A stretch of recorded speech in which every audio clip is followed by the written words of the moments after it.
refúgio de Pandora. Capítulo 1. Eu a vi pela primeira vez no Bar dos Últimos Suspiros, um nome que soava mais como um aviso do que como uma atração.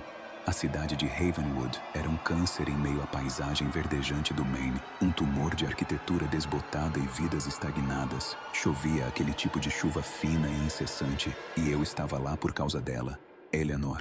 Minha obsessão não era recente. Tinha começado há 6 meses, com um artigo de jornal numa pequena coluna de crimes não resolvidos. A foto dela era antiga, talvez de uma festa de formatura, os olhos grandes e escuros refletindo uma inocência que, eu sabia, fora despedaçada. Ela tinha desaparecido. Simplesmente se dissolveu no ar rarefeito de Havenwood, e a polícia, preguiçosa e corrupta como a maioria, havia arquivado o caso como uma fuga voluntária. Eu sabia que era mentira. Minha intuição, aquela voz rouca que sussurrava nos cantos mais sujos do meu cérebro, dizia que havia algo mais, algo viscoso e pessoal. Eu a observei do meu canto, um borrão cinzento de sobretudo encharcado, enquanto ela limpava o balcão. Ela era uma relíquia, uma lembrança dos anos 90, com seus cabelos tingidos de um preto desbotado e a maquiagem carregada que não conseguia esconder as olheiras profundas. Seus movimentos eram mecânicos, a beleza brutal e cansada de alguém que viu demais e sentiu demais. Ela era Pandora, e eu era o único louco o suficiente para tentar abrir a caixa que a continha. Eleanor, ou Ellie, como o artigo a chamava, era, segundo os boatos, a última pessoa a ver a garota desaparecida. Lana, a bartender, no entanto, parecia não querer falar sobre o passado, tratando o silêncio como uma religião. A pele dela estava pálida, quase translúcida, e havia uma tatuagem de rosa murcha em sua mão, a tinta espalhada como uma contusão antiga. Pedi mais um uísque. Duplo, por favor. O frio daqui é traiçoeiro, disse, observando-a.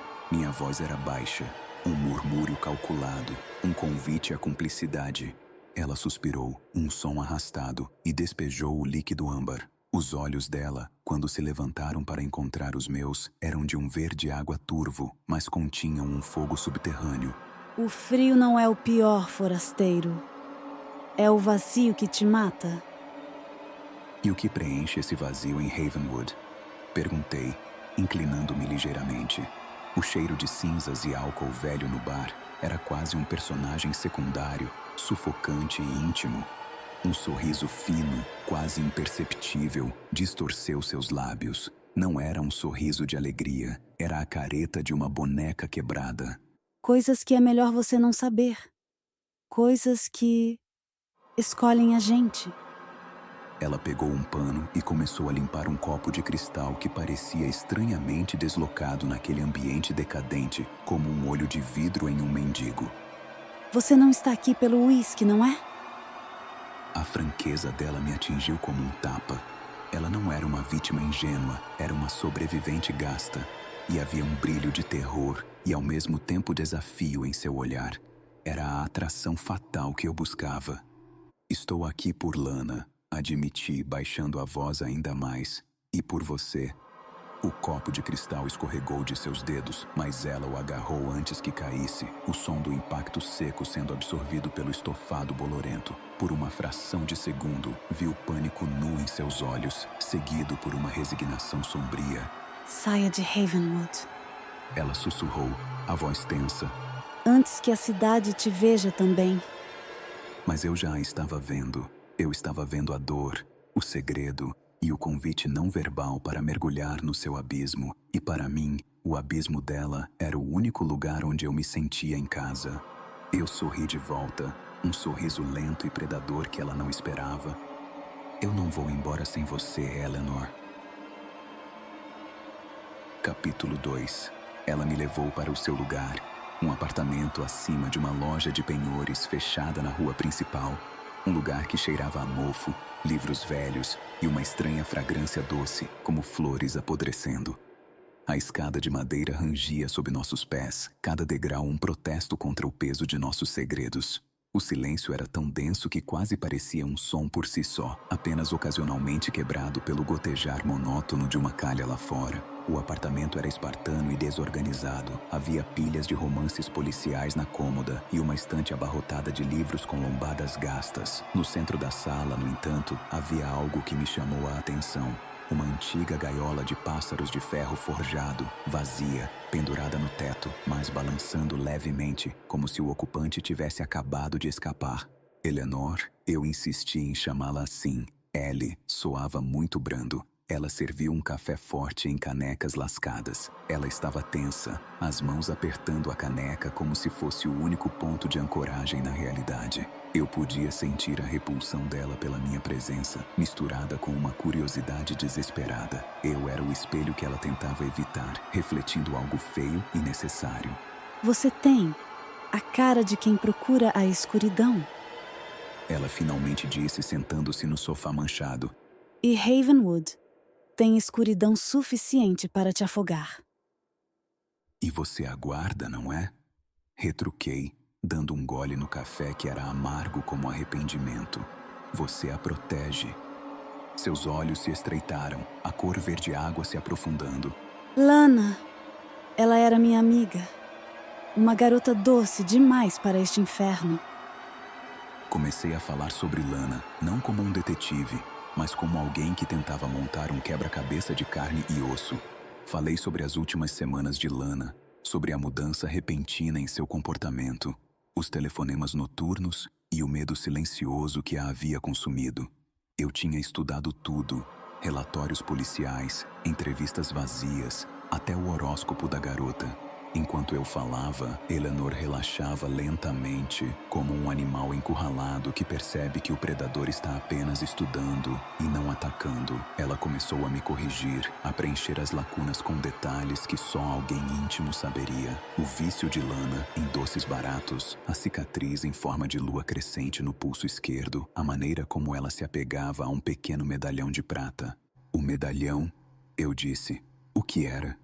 Eleanor hesitou. Seus dedos brincaram com a rosa tatuada. Um presente. Ela não me disse de quem, mas ela começou a usá-lo o tempo todo. E depois ela começou a falar sobre a Casa da Colina. A Casa da Colina.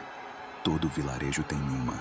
A casa abandonada, a lenda local, o foco da maldade latente. Em Ravenwood, era a propriedade Blackwood, uma mansão vitoriana apodrecendo no topo de uma elevação rochosa, visível de toda a cidade, um farol de melancolia e abandono. O que ela falava? Insisti, a tensão em minha garganta aumentando. Eu podia sentir o cheiro de podridão do segredo sendo exposto.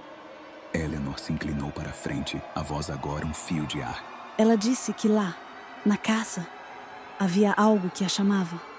Algo que precisava dela para completar algo, e ela não conseguia mais lutar contra isso. Ela disse que era lindo e aterrorizante, e que a pessoa que estava lá, esperando por ela, era o único que realmente havia. Naquele momento, algo estalou. Não era apenas sobre Lana, era sobre Eleanor. Eu via o mesmo desejo retorcido refletido em seus olhos, a atração pelo predador. E esse alguém, você o conhecia? Perguntei, observando-a engolir em seco. Ela evitou meu olhar, olhando para a gaiola vazia. Ravenwood é pequena. Todo mundo conhece os fantasmas daqui. Eu me levantei e andei até ela, parando bem na sua frente. O ar entre nós ficou eletricamente carregado, a escuridão do seu trauma dançando com a minha atração mórbida. Eu não sou um fantasma, Eleanor. Eu sou real. E eu também a vejo. Eu vejo o que a assusta e o que a atrai. Ela ergueu o olhar. Não havia mais medo, apenas uma aceitação perigosa. Então, você também vai para a Casa da Colina? Não era uma pergunta, era uma sentença. E o modo como ela a proferiu, com uma mistura de pavor e excitação, fez meu sangue gelar e aquecer ao mesmo tempo. Eu sabia que a partir daquele momento, nosso destino estava entrelaçado no ninho da escuridão. Capítulo 3. O caminho para a propriedade Blackwood era uma cicatriz na paisagem. A trilha, outrora uma alameda elegante, estava agora coberta por ervas daninhas e musgo úmido. A floresta circundante era densa, os pinheiros se apertando uns contra os outros como conspiradores, mal deixando a luz da manhã filtrada pela neblina atingir o chão. Eleanor estava ao meu lado e eu podia sentir o calor tênue do seu corpo, um contraste bizarro com o frio que parecia emanar das árvores. Ela estava mais pálida que o normal, mas seus lábios estavam firmemente cerrados. Ela vestia um casaco de lã preto que parecia antigo, e sob a gola, notei uma pequena contusão roxa no pescoço. Um detalhe que meu cérebro arquivou para análise posterior, um pedaço de um quebra-cabeça que eu ainda não entendia completamente. Por que está fazendo isso? Ela perguntou, sua voz um sussurro áspero. Você sabe por quê? Respondi, sem desviar o olhar da silhueta iminente da casa. Você me mostrou o caminho, e eu quero saber o que Lana encontrou de tão irresistível ali. A mansão se erguia, uma monstruosidade vitoriana com telhado em declive e torres pontudas que pareciam garras negras arranhando o céu. As janelas, vazias e escuras, eram olhos cegos observando o nada. Não era apenas uma casa velha, era um recipiente de maldade, uma entidade com sua própria respiração lenta e pútrida. Enquanto nos aproximávamos, a atmosfera mudou. O silêncio da floresta foi substituído por uma cacofonia baixa, um som de madeira rangendo, vento sibilando e, subjacente a tudo, um murmúrio que parecia vir de dentro das próprias paredes. Há uma história. Eleanor começou, pigarreando para limpar a garganta. Sobre o último proprietário, Elias Blackwood. Ele era um médico, mas enlouqueceu. Dizem que ele acreditava poder remover a dor das pessoas. Não apenas curá-la, mas literalmente extraí-la e armazená-la. E o que ele fazia com ela? Perguntei, parando em frente à varanda decrépita. Ela fechou os olhos por um momento, como se a imagem fosse muito dolorosa. Ele a consumia, para sentir-se completo. E as vítimas ficavam vazias, perfeitamente obedientes. Lana estava sofrendo, muito. Ela procurava por algo que pudesse acabar com a dor. O cheiro do ambiente era forte agora. Poeira, bolor e, estranhamente, um toque de água de colônia masculina de pinho e sândalo. Um aroma doce e sedutor que contrastava com a ruína ao redor. A porta de carvalho pesada e escura estava entreaberta. Um convite. Eleanor colocou a mão no meu braço, seus dedos frios e surpreendentemente firmes. Eu não vou entrar, mas tem algo que você precisa saber. Lana não foi a primeira que ele viu. Elias Blackwood. Ele tinha um padrão. Mulheres que carregavam uma dor profunda. Mulheres que, no fundo, ansiavam por ser preenchidas por algo, não importa o quão sombrio. Olhei para ela, notando a vulnerabilidade em seus olhos, a dor que ela carregava como um fardo físico. E você, Eleanor? Ela retirou a mão e deu um passo para trás. Seus olhos verdes turvos fixaram os meus, e naquele olhar havia a rendição e a atração que eu esperava. Eu sou a que conhece o caminho. E o que o torna tão especial? Perguntei, a mão no puxador de bronze frio e ornamentado. Eleanor sorriu, mas era um sorriso de aviso, um arrepio na espinha. Ele não quer apenas a dor. Ele quer a entrega total. Ele não te quebra. Ele te completa no vazio que resta. E o pior é que a gente deixa. Empurrei a porta. A escuridão lá dentro era quase tangível, um manto pesado de silêncio e história. Eu podia ouvir o meu próprio coração batendo, não de medo, mas de uma excitação sombria. O jogo finalmente havia começado.